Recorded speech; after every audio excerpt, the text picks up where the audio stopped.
A very good morning to Dr. Isam and my fellow classmates. So today my group Platinum FC we will be presenting about Brunner Emmett Teller BET for the surface area analysis. Myself I'm Jamal Vevaras and my groupmates are Durdayana Ramli, Muhammad Irfan Shakir, Nur Hadi, Nur Shahira Shamimi, Muhammad Zamri. So the topics that will be covered in our presentation is introduction, sample preparation, procedure, data example and conclusion. So now I'll pass this to my groupmate. Okay, for the first part is the introduction. BET is the initials of three people who developed the mathematics required for the measurement to work. Brunner, Emmett, and Taylor found a way to calculate the specific surface area of a sample, including the pore size distribution from gas absorption. The volume of gas, which is usually nitrogen, absorbed to the surface of the particles is measured at the boiling point of nitrogen. At this temperature, the nitrogen gas is below the critical temperature and condenses on the surface of the particles. It is assumed that the gas condenses onto the surface in a monolayer. So, because the size of the gas, atom or molecule, the amount of absorbed gas is correlate to the total surface area of the particles, including pores at the surface. Then I will pass this presentation to Mimi. So next, for the sample preparation of catalyst, the steps are: the first step for the sample catalyst is reduction of sample size and simplify the matrix analyte released from the matrix. And then we have to make the sample compatible with the analytical technique. The third step is to clean up in order to remove the interferences. And the fourth step is pre-concentration, where we can extract the analyte from a larger volume into a smaller volume.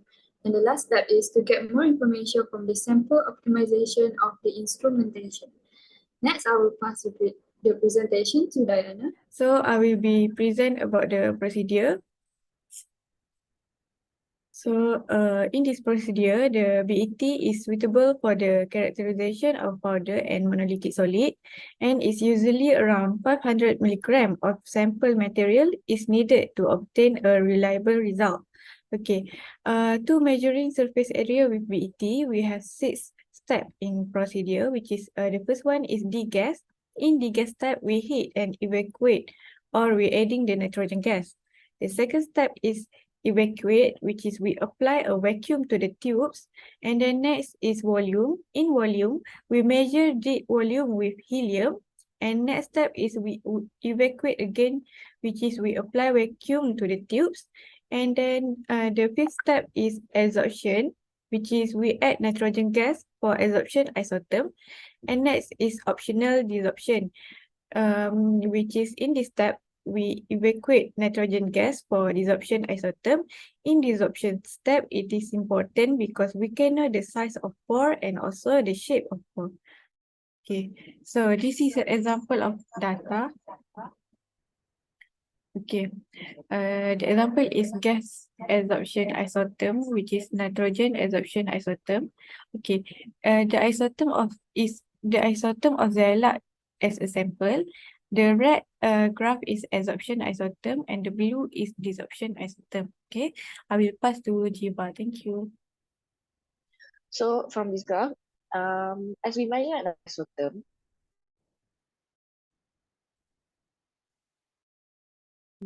this observation is also important, as we will know important thing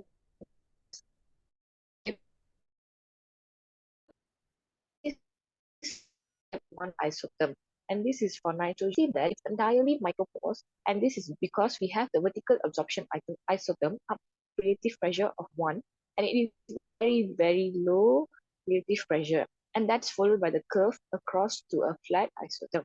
A flat isotherm is pretty much no point relative pressure upward. There is a cause lag desorption hysteresis. The desorption isotherm in blue lays on top on the absorption. So as a conclusion, BET analysis is a popular and has been found to be a useful method for characterizing porous material. The reliability of the method in estimating the surface area of very large surface material.